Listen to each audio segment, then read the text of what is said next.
Welcome to On the Other Hand, and a special welcome to Kagura Rocks and any other new viewers. Race relations are complicated, and I feel like it's a disservice to the subject when many people say that Black Lives Matter, but a vast majority don't take the time to discuss the assumptions, complexities, and implications of that statement. So I'm going to do that here. I'm putting this video out intentionally when people are hopefully done pushing ideas and be more ready to discuss the ideas themselves. I'm going to run through some assumptions that I have. I'll do a brief summary of historical racism against the black community in the US. Then I want to discuss George Floyd and Black Lives Matter. So let's set out some general ideas and assumptions that I have, that I'm basing this discussion off of. First, people are a mix of nature, nurture, and choice. Different genetics give people different traits, from height and skin color to predispositions to disease and personality types. Nurture, or circumstances out of your control, can greatly affect you too, like your culture and how you were raised. Finally, different people choose different things and can determine their reactions to stimulus, but these choices are greatly influenced by nature and nurture. Another assumption is that police and law enforcement are needed to keep law and order, and they do a good job fulfilling that role. Bad news sells better than good news, so we hear about unusual occurrences, like police misconduct, much more than the routine. And most usual things seen on the news are paradoxically quite uncommon. Another given is that the excessive use of police force and police brutality are bad. To wrap up this assumption section, let me mention the definition versus the usage of the word racism. Racism is the attribution of characteristics of superiority or inferiority to a population sharing certain physically inherited characteristics. This is a neutral definition, but we always use the word in a negative connotation. Here's two short examples to demonstrate how we often treat people differently because of their race, but that is not always considered racist. 1. You are reviewing two very similar college applications and looking to accept one of them. The deciding factor comes down to affirmative action, and because black students typically have been underrepresented in higher education, you admit the black student over the white student. This situation fits the definition of racism, but most wouldn't call it racist. 2. You are walking down a street at night in a city where you know statistically a black man is more likely to commit assault than a white man. On your side of the street, you see a black man ahead, and on the other side of the street, you similarly see a white man. You choose to cross the street. This situation fits the definition of racism, and most would consider it to be racist. In both these situations, you don't put your life on hold in the moment to contemplate whether your decision based on race is justified from a broader moral perspective. You make the best decision with what knowledge and assumptions you have. Both examples use race as a stand-in for other information, and I think it's interesting to consider that we as a society have decided that treating someone preferentially because of their race is acceptable in some circumstances, but unacceptable in others. Does the intention of a race-based decision make it any less racist? The good and bad news of this video is I'm not attempting to answer this hard question, but I'm attempting to talk about it fairly so you can think about it and hopefully see the other side of the argument. So now let's cover a very brief history of black racism in the US. Slavery in the US happened mainly in the 1700s and 1800s and was very bad. Jim Crow and segregation lasted from 1865 through the 1960s. This was also very bad, but a step up for blacks in the US. It's not hard to improve when the bar is as low as slavery. After the Civil Rights Movement, which was very good, all options were on the table for the black community, legally speaking. So now let's briefly touch on equality of opportunity and equality of outcome. Right after the Civil Rights Movement, blacks legally had equality of opportunity, but faced barriers to pursue many options that were technically available to them. Here's a good metaphor from a YouTube channel called John Doyle talking about how equal equality of opportunity really is. Since we care about our neighbors, we care about our countrymen, we have to understand that the tools for success are largely given to you independently of your will. Think of it like a construction site. You've got all the supplies to build a magnificent house. You were fortunate enough to be given the tools to do so. So you work your ass off, you accomplish something spectacular. That's great. It would have been much easier for you to just sit there on your ass and do nothing, but you chose to use what you had to do something great. That's awesome. Good for you. Let's say you now have got this like 7,500 square foot house. And then the guy next door just finishes building like, a little bungalow, maybe 2 bedrooms at most, because he didn't have the tools that you had. The supplies were there, but he didn't have the tools. And so now the problem here is that even though you worked your ass off, you worked hard to build that house. It's not your fault that you were given the tools to do it and he wasn't. Human nature is still prone to envy and jealousy. So your neighbor might start to envy you for having more than he does.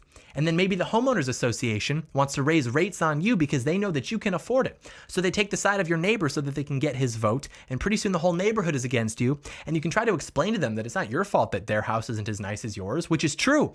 But you're never going to be able to change human nature. Human beings are jealous. The whole point of what I'm saying is that if you're going to advocate for a system that produces inequality, your answer for when people are upset that they end up on the left side of the bell curve of success can't just be, well, should have worked harder, it's your fault. And if you do answer that way, you really shouldn't be surprised when people start to gravitate towards something like Marxism. Is it stupid? Yeah. Does it work? Literally not once, but you should at least consider that the reason you're in support of something like a competitive system is because it works for you. It allows you to win.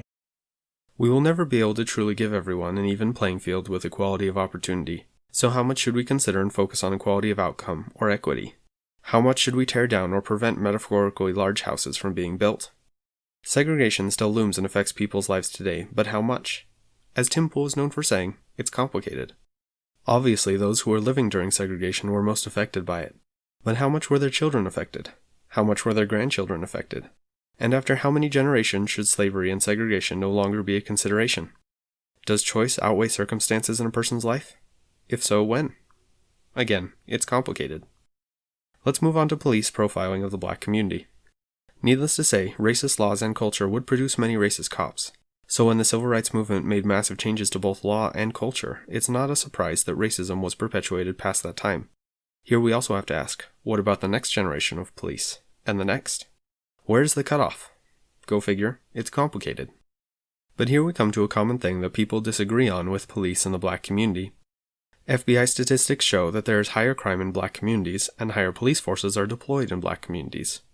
There are two commonly opposing explanations for this. One, black communities are a victim to over-policing, that over-policing of black communities leads to more convictions. Or two, communities that have more crime have more police assigned to stop that crime, regardless of race.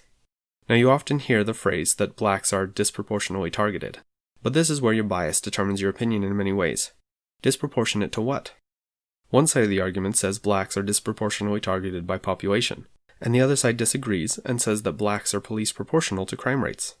Both of these are accurate things to say, but both view each other as the disingenuous way to look at the data, and poverty makes this all more complicated.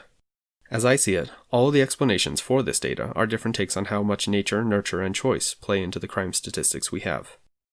Now on to the Black Lives Matter movement.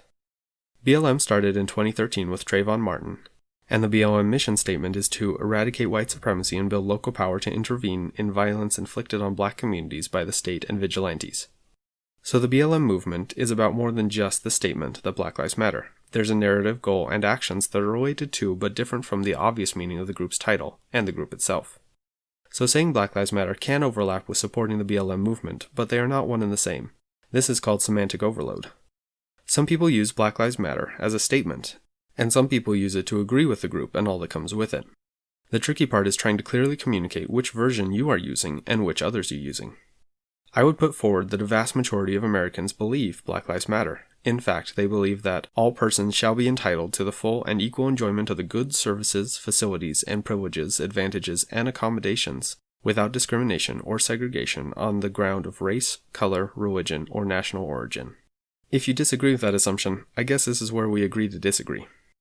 Anyway, the BLM protests and publicly stating Black Lives Matter implies that there is a notable amount of people who don't think that Black Lives Matter.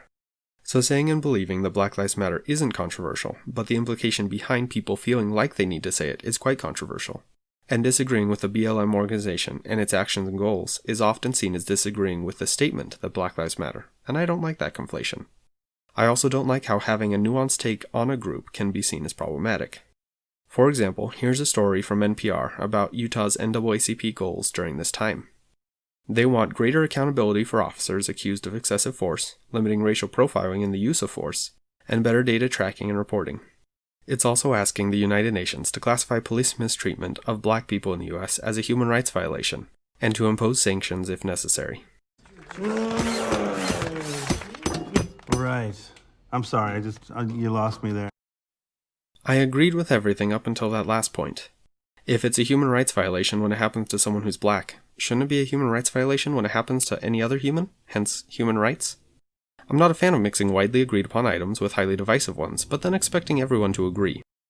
As a side note on divisive things, I think that the phrase all lives matter has the same problem of semantic overload that Black Lives Matter has, which makes the water even murkier. Anyway, it doesn't surprise me in the least that there are tensions between the black community and the police that don't exist between white communities and the police. I really like this breakdown of that tragedy by Andrew Clavin. we've got this guy who has been killed, and obviously this reflects a feeling in some black communities that the police are racist against black people. Now, you can cite facts and figures about this forever, but I am perfectly willing to stipulate, as I think any sane white person would be, that my dealings with a police officer are going to be different than a black person's dealings with a police officer. That doesn't mean that cops are racist. It may simply be that, I personally would probably blame the fact that so many criminals are black. A disproportionate number of criminals are black. Now, you have to go back past that and find out the reasons for that. But the cop on the street is not a sociologist. The cop on the street is just trying to deal with the situation he has. By the way, nothing I say is meant to forgive this police officer for kneeling on that guy's neck, right? That is not the way a police officer is supposed to behave. So please don't misunderstand that I'm saying anything about that. But what I am saying is that clearly it is not the police officer's job to change the sociology of the country. He can't do that. When it gets to him, what he's seen is more black criminals. Likewise, it's not the honest black guy's job to change the sociology of the country. He doesn't have that power any more than the police officer does. And what his experience is that the police are being more suspicious of him, more reactive toward him, meaner, maybe more disrespectful, whatever is happening in that particular instance. And this is the honest guys, the good guys, our fellow citizens' experience. And that is going to filter down into the relationships between the police. So you're looking at that level, at the level of police and the guy on the street, you're looking at tragedy. Tragedy is when something happens that the people involved can't do anything about. The other day, but the problem with the narrative, the problem with a media that seizes the narrative and immediately sells this as a widespread problem is that they make things worse. That is not helping anything. That's not bringing an issue to the fore. That's not bringing something that can be solved to the fore. And once the riots start, it's all over. Conversation is over. Somebody on Twitter tweeted, just before I came on, they tweeted, boy, things would be really different if white men were being murdered by the police daily. And I thought, yeah, they'd be really different if black men were being murdered by the police daily. That's not what's happening. What is happening is a narrative is being pushed by the media that is feeding into a genuine feeling among black people about their relationships to the police, which probably is realistic, right? Their relations with the police are probably different than white people. And the police are reacting to what their problem is on the ground. These are all things that don't have anything to do with the vast majority of good cops and the vast majority of law-abiding black people, but they bring these two groups into conflict. And then the result is this riot, which just makes everything worse. In some ways, I think seeing mistreatment from the police can be a self-fulfilling prophecy. That's not to say there isn't mistreatment, but people tend to see what they look for. Much like the case of Michael Brown, BLM got involved in protesting, and there were conflicting stories and riots. BLM started using the hands up, don't shoot chant and symbol as part of protesting, which you might have seen. But after the dust settled, and we got facts from a very thorough FBI investigation, it turns out that the hands up, don't shoot narrative wasn't backed up by the facts. Yet still to this day you see it used in BLM protests. This is a part of the complicated past BLM has. Sometimes it does great things in bringing attention to injustice, and sometimes it clings to and perpetuates narratives in spite of facts, and only makes things worse. Now you might say the BLM is working against systemic racism, but can I get a definition for that term? Does it mean that governments, laws, or businesses have racist practices or policies? Does it mean people are racist? Fixing a problem is much like setting a goal. It needs to be smart, specific, measurable, attainable, relevant, and time-based. If specific organizations or laws can be pointed out as racist, we can fight it together. If racism is measurable, we can tell if things are changing in positive ways. I would dare say wiping out all racism everywhere is unattainable, so we need to focus on things that are possible. And if a proposed solution sounds nice but is not relevant to the actual issue, it might make you feel good but won't actually further the cause. Lastly, if we do not have an appropriate time frame to implement change, people will give up or lash out because things aren't moving fast enough for them.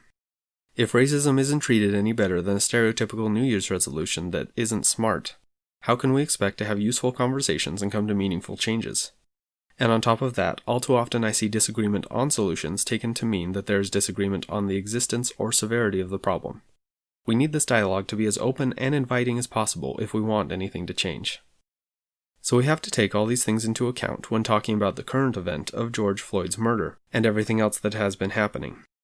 I dare say that everyone agreed Floyd's death wasn't right and justice needed to be served.